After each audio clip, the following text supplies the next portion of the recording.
Greetings and welcome back, viewers. We return to the dungeon as both of our parties have a little break after encountering, well, good ol' me. Let's see where they go next in this dungeon. Indora has quite the headache. As she kind of takes a shaky breath, and flicks anything off of her sword before sheathing it. Let's go rest. Let's go sit down. All right. And she'll go find a place to take a breather. Is there a wall? There's a bunch of walls. There's Yeah, the closet, she's gonna there's go the halls. Yeah. She's gonna all around us. Yeah. Yeah, she's gonna go take a breather leaning on a wall. Okay, are you taking a short rest or just a breather? She'll take a short rest if we can manage it. Yeah, definitely. Yes, and while we're doing that, I have something. I can do something with that. Song of Rest. Mm-hmm. Oh yeah, absolutely. If you're any friendly creatures can hear your performance, regain hit points at the end of the short rest by expending one or more hit dice. Each of those regains an extra 1d6. Oh, awesome, because she's gonna expend 2. Because she Nice. is hurt. Yeah, she got hit hard there. Yeah, she's at 20. On a scale of 1 to 43, she's at a solid 25. Ooh. But by keeping watch and doing this performance, would I get the short rest as well? Yeah, yeah, absolutely. Because if not, shit's about to get real. No, yeah, absolutely. I'll say the Song of Rest. I don't know it word for word, but I'm pretty sure that'd be kind of weird if it didn't include the short rest for the bard. So yeah, I'm totally cool with that. 15. And then how many d6s was it? Or is it just 1 d6?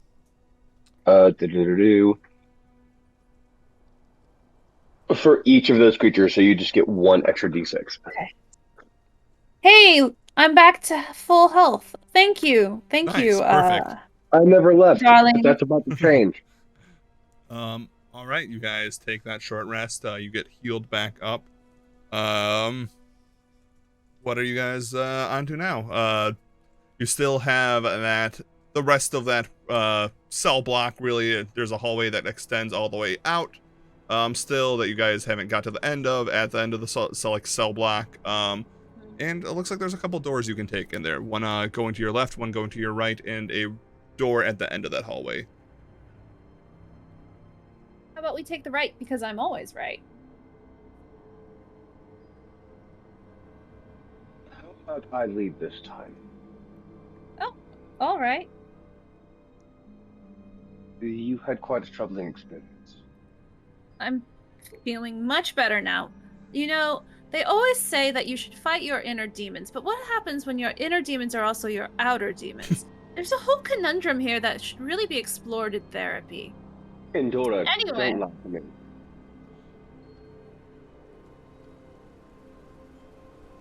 We're going to the left. Fine. All right, so we will say at the end of this session, as you guys get to that left door, it is a single wooden door. Donovan, how do you open up doors? We haven't explored that aspect yet. Very cautiously and carefully. All right, you cautiously open up this door. Especially if I don't know what's beyond the door. Absolutely. And ooh, this is a good one. So, let's pull the card. Let me just look at my notes and what the keywords I wrote down. Oh, this is actually a really good. I don't even know. I have to look at the notes. I know what room this is. As you open up the door, you immediately are greeted with a room that is split in half, not by a wall or anything, but aesthetically split in half. On the right side, it resembles a very well put together dwarven aesthetic. You see a put together dwarven statue of a dwarf that is fully intact. Looks like someone could have just created it like a couple hours ago. On the right side of that dwarven statue is a staircase that goes down with these immaculate dwarven hand-carved stairs. On the left side is ruin. The same dwarven architecture, but it looks like it has been abandoned for probably a couple hundred years. You see a statue that is barely recognizable as a dwarf anymore, and that staircase is going up, and it is very tattered. So you have the choice to go up to a ruined area or down to a pristine area. Looks like our newlyweds have some choices to make ahead of them. While that's going on, let's go check on how our Fae friends are doing. I'll say Boggle falls like 15 feet if you guys want to catch him because he was on a tree. I will say if anyone wants. Like halfway there, I'll catch him. Yeah, you catch Boggle. It's like ah! As he falls. It's adventuring party. Adventuring party. Yeah, mate. Yeah. What does Are that? we that obvious? What do we? What does? Hat? The Do we get adventure. hats? Hat. You can keep your hat, and if we Yeah, find any we can- fun hats, we'll get hats. Yeah. Oh, all right. You I'm in. sometimes the real hats is friendship. All right. Hat Oh, of friendship, mate. Hat of friendship. so But also, a nice hat Yeah. would be nice. Yeah. I I mean, mean, I wouldn't hats say are no to him nice. like that. I feel like he's a bit part of the gang now. What do you say, sis? Oh, I 100% agree. all right. Boggle's just gonna look around. As an adventuring party. What do we do next? Well, first off, sis, great job, mate. Come on. You didn't do that well the first time one of those things came around. I feel like you did most of the heavy lifting. Well, You did finished great. them off, which is Nah. You got him right That's there. like I old didn't have to times. do much. I'm just saying, that's something, mate. You just gotta give yourself a pat in the back. I'm gonna kind of Harvey's gonna slug him a little bit in the shoulder softly. you Jump up into and the slug air. him. Yeah, jump up and just. I just, thanks, mate. I think this is the kind of one of the only times you probably would see Cicero like thinking. Like you see, like you kind of like you like because half the time he's just kind of like there's not lights on, nobody's home.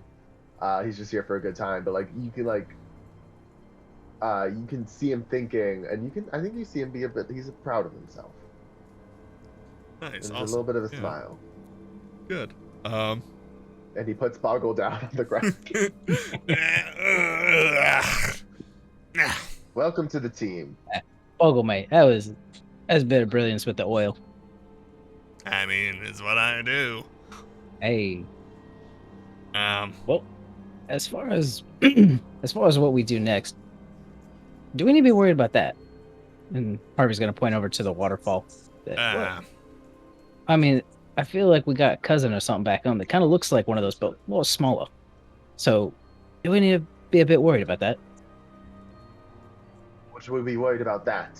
And I point to the big crystal several hundred feet above us. Oh yeah, yeah. I think we should just be worried, mate. I mean, that's very much what this place. I don't know. Yeah. Yeah. I mean, I was gonna try to fit through that key lock. See, I told you. Keyhole. Yeah. Yeah, I think I might be able to Slippery fit. enough. Yeah, I think that's a slipping just to go. Yeah, Maybe. grease it up a little bit. I mean, do you want me to try? Do you want me to? Is that what you want me to do? Yeah. All Yeah. right. Oh no. What's on the other side? All right. So we will say, you guys slowly make your way towards this door, not making any extra noise. I guess, pass without trace. It has not been an hour. That is still up, right? Because that is a concentration, and you didn't take any damage. I did not take any damage. But it is 1 hour. Never mind. I thought it was 10 minutes. Awesome. So yeah, you guys are able to stealthily make your way towards this large double wooden door with this comically large keyhole. Boggle is going to be like, can someone like lift me up and maybe like just push a little bit? And he like stretches out and you see he like does secrete his oil and he gets in there and you hear some just different mechanisms like yeah, you definitely get it over your hands as you hear like different mechanisms breaking and stuff. And, I don't know if I think that was it. Can someone pull me out? Give me some help. Yeah, I mean, pull him out, and the door is unlocked. I mean, look, adventuring party. That's me.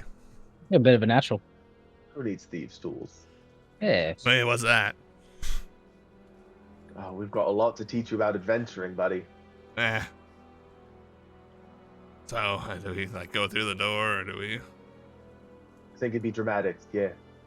Absolutely. Definitely. I can't kind of small. I can't really open it. And, It's a double door, right? yeah. I grab So one handle. Harvey will grab the other handle. All right, and you guys swing it open, and as you guys swing it open, you watch as 3 arrows come flying through the door and land all around Boggle. I will get that, Boggle. I promise you. Well, anyway, back to the newlyweds. As you go up the ruined stairs, it's a pretty long staircase as you're going up it, very uneven steps too because of how aged it is. We'll say as you get about halfway up, about like 30 feet up, like it's a very long staircase, you begin to hear Donovan, I'll say you begin to hear because you have a little bit better passive perception. You hear coming from another on the other side of a door that's at the top of the staircase. The sound of slow jazz is the best way I can put it. Oh, maybe there's a speakeasy in here. Maybe this is actually just like a fun little like, I don't know, what do they call them? Escape rooms? Maybe this is an escape room, Donovan. Oh, I hear they're doing them in all the greatest cities now. You sometimes make my brain hurt. Could we have just a little bit, just a smidge of caution? Just a smidge. Because as much as I want to kick down that door and start playing music, we are going up against an archfey. So maybe I mean, yes, is but in order. fortune also favors the bold. So let's go. Yeah. All right, are you just swinging the door open? She will, with all of the grace and poise of entering a speakeasy, she will open the door. All right, and as you open the door, you find yourself in what's best described as like a 1920s law/detective agency, as you see this old wooden floor. In front of you, you see this large brutalist relief sculpture of this, what looks to be a city, this really imposing city, very cubist, very sharp edges. You are immediately greeted with that sculpture, and you see there's a hallway that goes on either sides. You can hear that the jazz, which is very slow and almost a little bit menacing, is coming from the left hallway in this room. Can we just say that we just went from full color to black and white? Absolutely. You know what? Yes. That is what this room is. We're in a Fey-like dungeon. Yeah, well, like there's that like, it's almost the opposite of the Wizard of Oz. Instead of it opening up to color, like the frame closes in, there's a little bit of film grain and it turns into black and white. Absolutely. Oh, I love it so very much. You know what? I'm not even going to question it. It's not Faith Chaos. Dear God. And dear, which Yeah. way? Well, obviously we should follow the imposing music. If I've learned anything, it's to follow the song. Let's go. It's called jazz, and it's not imposing. It's supposed to be whatever. It follows. All right, you go down the left hallway, and you see on your left there is another like wooden doorway that has a dragon sculpture on it. It's kind of like what all the doors look like in here. But parallel to that, across the hall on the other side, you see one of those, again, pulling from the 1920s like noir films. You see that one of those doors with the fogged glass, and you see in that lettering, kind of that noir lettering, the law office of Arthas Smoke, and you can see inside, kind of through this foggy glass, it looks like there's a waiting room and a secretary's desk that is currently empty. You can hear that jazz, the slow jazz, coming not from that waiting room, but another room connected to that waiting room within, like on the other side of that door. I'm gonna stop indoor. Why does this remind me of play that I had to memorize back in college? And he's gonna tap on the door 3 times.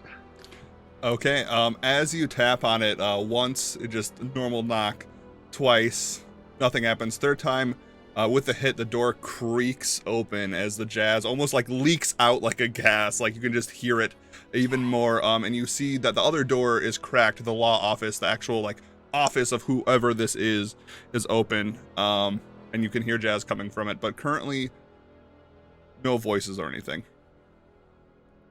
Fucking knew it. Oh, this is so nuanced lighting. Come along the door, dear. Please. All right. Mind the hip swaying, because if this is what I think it is, oh dear Lord, are we in trouble? This way. You do it all the All right. time. Just be mild of it. Your hips don't lie. Just we'll leave it at that. I had to do it. I'm sorry, but I'm not. And he's going to, instead of She's like gonna kind now of, saunter even more. I love it.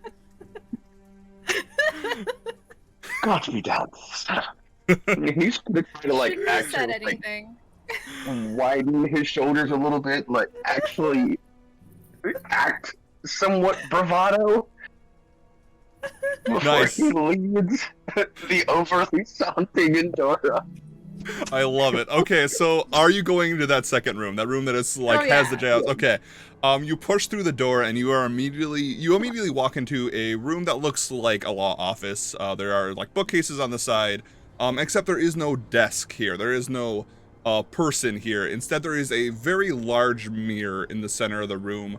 When you are looking into that mirror, there's not actually a reflection, but it's actually a glimpse into another place. That other place is another law office, but that one has a desk, and behind that desk you see, kind of wearing suspenders and a suit, I guess we made this black and white. You see a tiefling man. Behind that tiefling man, you can see this large window opening up, revealing the same city that was in that relief sculpture, this very hellish landscape, very sharp edges, smoke, all that fun stuff. And as you enter that room, you hear, have you returned with the boggle already? Where was he? Oh, you aren't the two I was... Alright, hello, how's it going? Is this the first room of the dungeon you just appeared into? How's it? Oh no, this isn't the first room of the dungeon at all. Tell me, we've actually been here for quite some time. Who are you? As you see that, you see this tiefling get a grimace, well, not a grimace, like a smile, a toothy smile. It's sorry, excuse me, let me do introductions. My name is Arthas Smoke, Esquire. Whatever fancy words you want to put on that. But you've been in the dungeon for a bit now. Very interesting. And how has your time been so far? Well, my wife over here has been attacked by old relatives covered in moss. And me, I've kind of been enjoying myself. How has your time been here? Well, my time it's been fine, actually. He's gonna get up from behind his chair and do that kind of old Mhm. like black and white film, like lean against the desk type thing, Yeah. like standing in front of it. He's gonna unbutton his suit, kind of just really relax and, I'm doing very good actually, and very good that you two are here now. So you said you were attacked. That must be very daunting. I bet you're feeling very tired, very exhausted, very, very down. Right? You don't look too damaged yet. How does it Oh, look no, so I- ready to wear? Smirks. Oh no, I've definitely recovered. And her voice has also changed because she's like, why is everyone doing silly voices? I've definitely recovered. It's my thing, dear. It's my thing. I know it's your thing, but look, can't we just have a thing anyway? No, quite. I'm enjoying listening. I'm very yes. much keep on whatever is happening here. I'm just. Oh Go no, ahead. no. What exactly is it that you need? I'm not someone who needs really anything. I'm here to help those who are lost in this dungeon. Let's just say I'm a guardian devil, if you will. I help those who are lost in this dungeon, just for a small price, of course. But so you're Inside check. not that damaged. Yeah, go ahead, make an insight check. That's not horrible. That's a 15. You can tell, like, actually, let me roll it. I'll roll. Let's see. The jazz. He got a nat 20 on the roll 20. Just, the jazz playing, the whole aesthetic of everything. You're just like really wrapped up in it right now. Like it's just this is hitting everything, and you're kind of distracted. You kind of. I'm not gonna say you believe that it's a very small price you pay, but you can see like this guy has a little bit of a charm to him. Like you're kind of maybe listening to it a little bit. Well, now I know all about deals and, trading services for extra abilities or help, if you would. How can we negotiate? Well, Hold on. he's gonna pull out a pipe from his jacket and puff it. Excuse me. I don't think this is a great idea. And he's why going to is keep on that? switching his voice every time he finishes a sentence. I don't quite understand what Well- you're doing here, but yes, go ahead. I really should be charging Arthas more rent with all the work he's been getting lately. Well, anyway, I believe our other party has just found themselves on the other end of some archers, so let's see if they'll survive. Like those like traps in I'm thinking like Home Alone, like the door opened and there's like 3 arrows fly yeah. through. Kind of that situation going like on. Indiana Jones stuff. Yeah. Exactly, absolutely.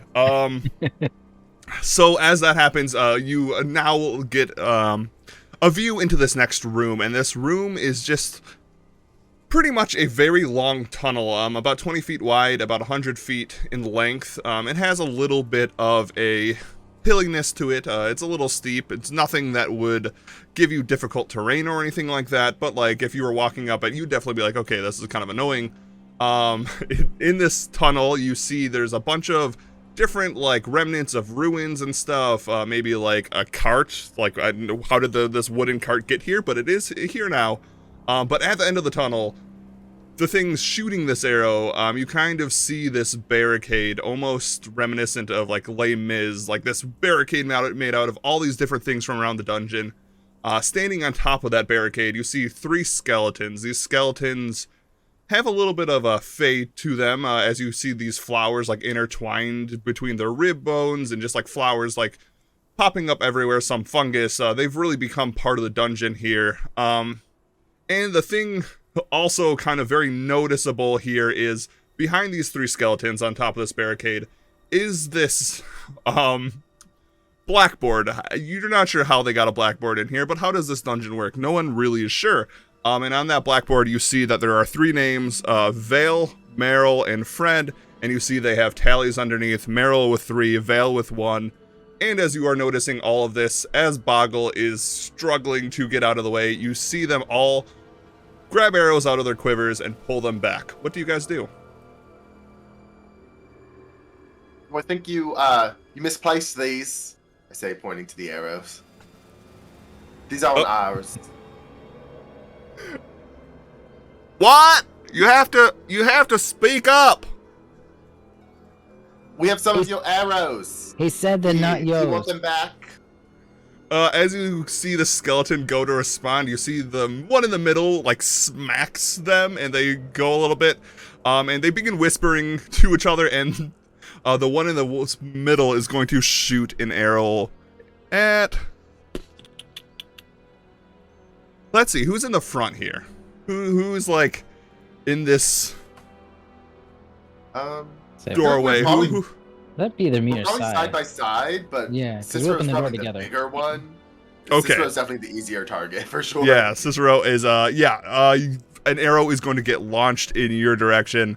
Let me roll this real quick. This is going to be done at disadvantage.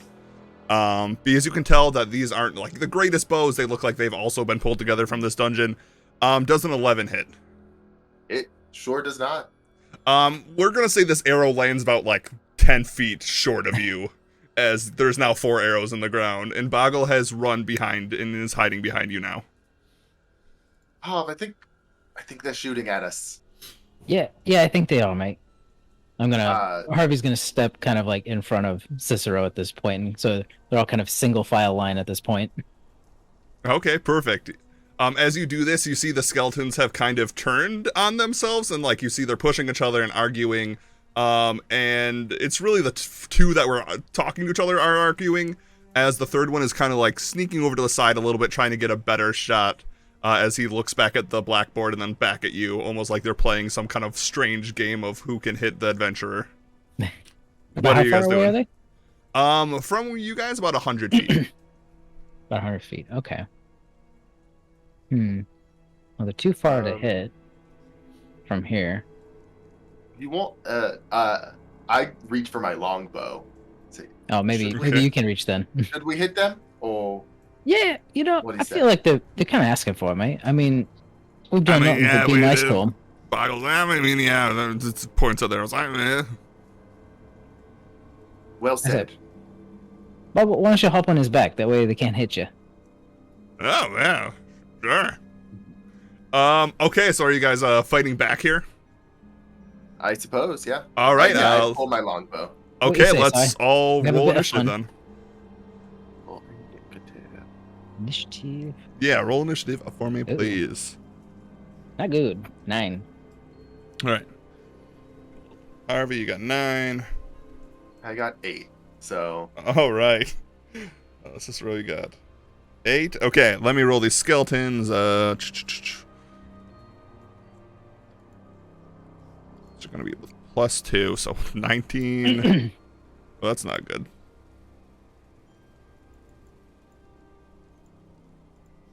Come on, roll 20. 19. Okay, so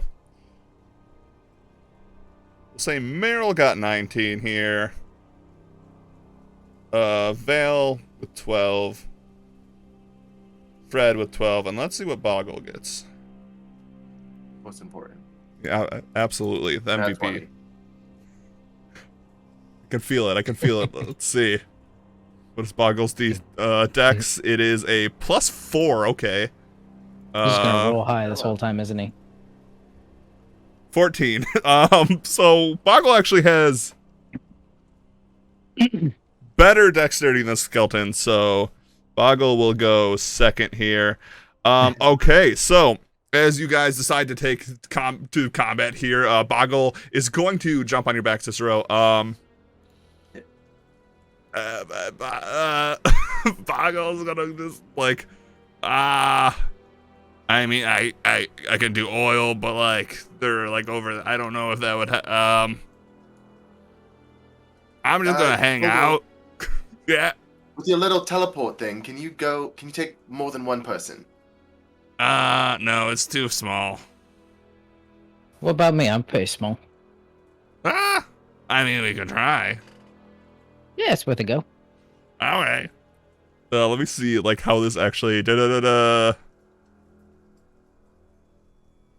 Yeah, you know what? We'll say Boggle can try this. I'm going to make you make an acrobatics check to see if you can dive through this incredibly small portal. We'll say DC 12. I got a 17 plus 9, so...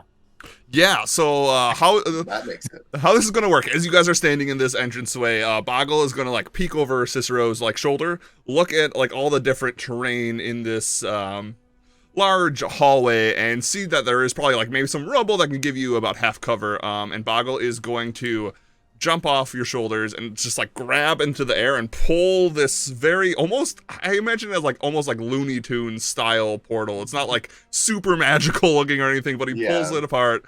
You can see on the other side the location where Boggle wants to go. And Harvey, you're able to jump in just as it's about to close, leading you guys about 30 feet closer. So you're getting closer to the skeletons. Cicero, you are still left at the entrance, though. That will be Boggle's turn. Yeah, so that's Boggle's turn. The skeletons at this point are all going to be fighting. Once they realize that you guys are on the move, they are going to all pull out another arrow, pull them back, and this time they're going to wait for you to get a little bit closer. So, Harvey, it is your turn. Okay. Let's see. So, I'm about. You said we were, what? How far away did you say we were at the beginning? 100. So you'd be 70 right now. Okay. So I need 70 more feet to get up there. Yep. Okay. And we'll say like the barricade's like 10 feet tall. So, okay. You want to climb that? Yeah, so I'm going to I'm gonna get as close as I can to it, but I want to take a shot with my crossbow. Okay, so are you kind of like popping your head out of this cover and like taking a shot and moving, or are you going to be running and gunning here? This is pure for flavor, by the way. Yeah, so because I can do 2 on this one, right, for my run. So can I shoot, run, and then shoot again as I get closer? Yeah, you can divide up your movement for sure. Okay, cool. Let's do that then. So I'm gonna pop up, take a shot at the one on the one that. Let's see, what was the one that was attacking us first? The one that wasn't fighting. The one that wasn't fighting, who's going to also take a shot at you, is the one on. We'll say that one's on the far left. So left is the one who hasn't shot yet. Okay, so I'll do the far left. Yep.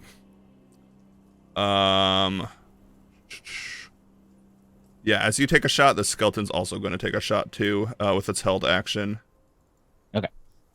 The skeleton shoots with an 11. 11 does not hit. Okay, so this arrow whips past you as you take a shot. What did you roll? 18. That absolutely hits. Okay. So I got a 3. 3 to hit. I'm sorry. 3. 3 damage? 5. 5 damage. Okay. Yeah, you take the shot. Yeah, both shots going. And we'll say like if this was like a film or something, like both the arrows would cross, like almost hitting. Yours does hit the skeleton though.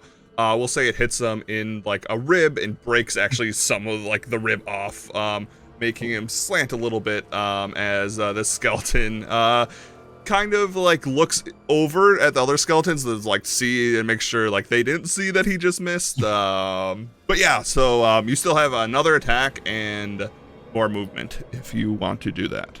Okay. Yeah, I want to get as close as I can, and then I'll take another shot at him. Does a 12 hit?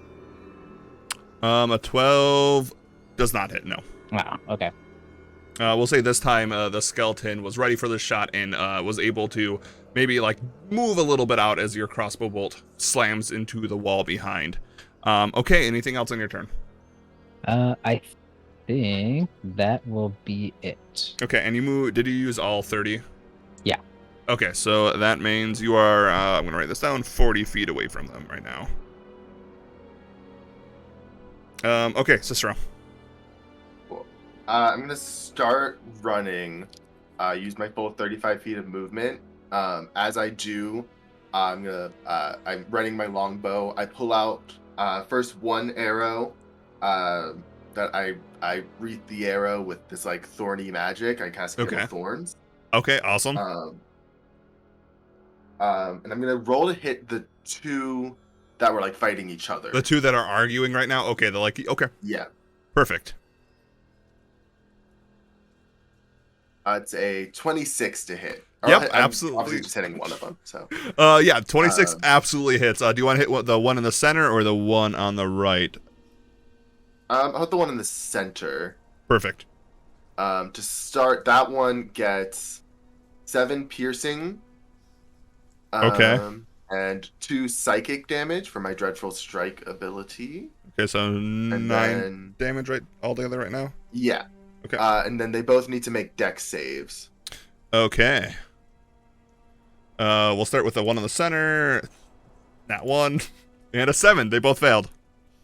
Cool. They both take 9 points of piercing damage. Okay. So, you absolutely destroy the center one in like just like it's not there anymore. What does that look like when you take this shot? Like, how do you destroy this center one and just eliminate it from this equation? I think as I shoot the arrow, and as it gets close, the arrow itself splinters, and just kind of like almost like a buckshot, just kind of eviscerates. You can't really eviscerate just bones, but just close like, enough, yeah. Hits it like pellets, and yeah, it just knocks it down.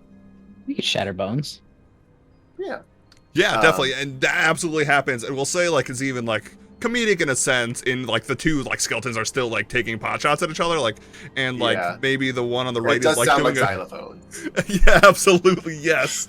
It does sound like xylophones. The one on the right is like maybe like using like being a really emotive, and like as they emote like this, they just watch the skeleton in front of them just boosh, leaving nothing behind, and it will slowly turn its head and see you still probably moving at this point. Yes. That was my first attack. All right. For my second attack, I would like to pull the arrow back and just kind of look at this other skeleton, and I'd like to try and intimidate them.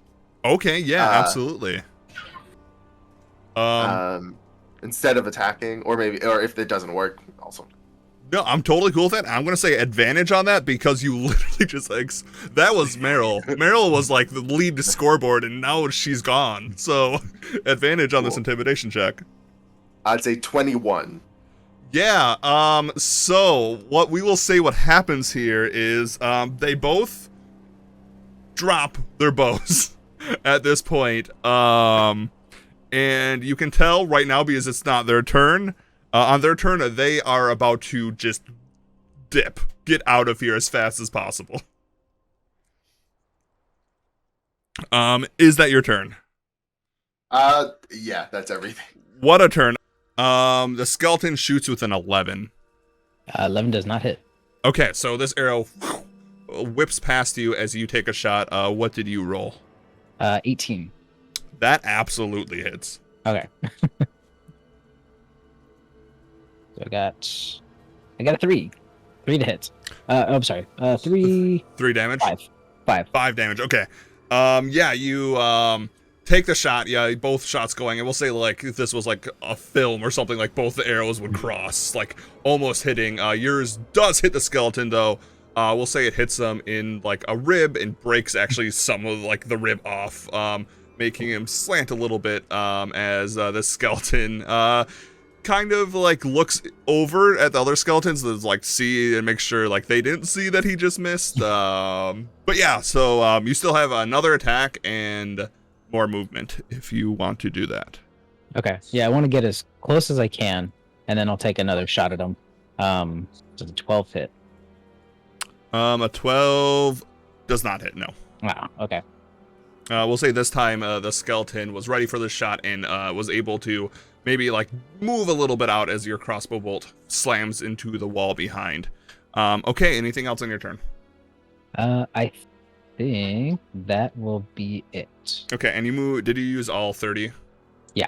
Okay, so that means you are, I'm going to write this down, 40 feet away from them right now. Okay, Cicero. Cool. I'm going to start running, use my full 35 feet of movement. As I do, I'm running my longbow. I pull out first one arrow that I wreath the arrow with this like thorny magic. I cast Hail of Thorns. Okay, awesome. And I'm gonna roll to hit the two that were like fighting each other. The two that are arguing right now. Okay, they're like okay. Yeah. Perfect. It's a 26 to hit. Yep, I'm absolutely. obviously just hitting one of them. So. Yeah, 26 absolutely hits. Do you want to hit the one in the center or the one on the right? I'll hit the one in the center. Perfect. To start, that one gets 7 piercing. Okay. And 2 psychic damage for my Dreadful Strike ability. Okay, so 9 damage right altogether right now? Yeah. Okay. And then they both need to make dex saves. Okay. We'll start with the one in the center. That one. And a 7. They both failed. Cool. They both take 9 points of piercing damage. Okay. So, you absolutely destroy the center one in like just like it's not there anymore. What does that look like when you take this shot? Like, how do you destroy this center one and just eliminate it from this equation? I think as I shoot the arrow, and as it gets close, the arrow itself splinters, and just kind of like almost like a buckshot, just kind of eviscerates. You can't really eviscerate just bones, but just, close like, enough, yeah. Hits it like pellets, and it just knocks it down. You could shatter bones. Yeah. Yeah, definitely, and that absolutely happens. And we'll say like it's even like comedic in a sense in like the two like skeletons are still like taking pot shots at each other, like and like maybe the one on the right is like sound doing like xylophones. Yeah, absolutely, yes. It does sound like xylophones. The one on the right is like maybe like using like being a really emotive, and like as they emote like this, they just watch the skeleton in front of them just whoosh, leaving nothing behind, and it will slowly turn its head and see you still probably moving at this point. Yes. That was my first attack. All right. For my second attack, I would like to pull the arrow back and just kind of look at this other skeleton, and I'd like to try and intimidate them. Okay, yeah, absolutely. Instead of attacking, or if it doesn't work, also. No, I'm totally cool with that. I'm gonna say advantage on that because you literally just like that was Meryl. Meryl was like the lead scoreboard, and now she's gone. So advantage on this intimidation check. I'd say 21. Yeah. So what we will say what happens here is they both drop their bows at this point. And you can tell right now because it's not their turn. On their turn, they are about to just get out of here as fast as possible. Is that your turn? Yeah, that's everything. So far, our adventuring parties have shown to be pretty competent in what they do. But will that last? There are many things in my dungeon. Many things that heroes thought they could defeat. We'll have to see next time if our hero's luck is going to turn.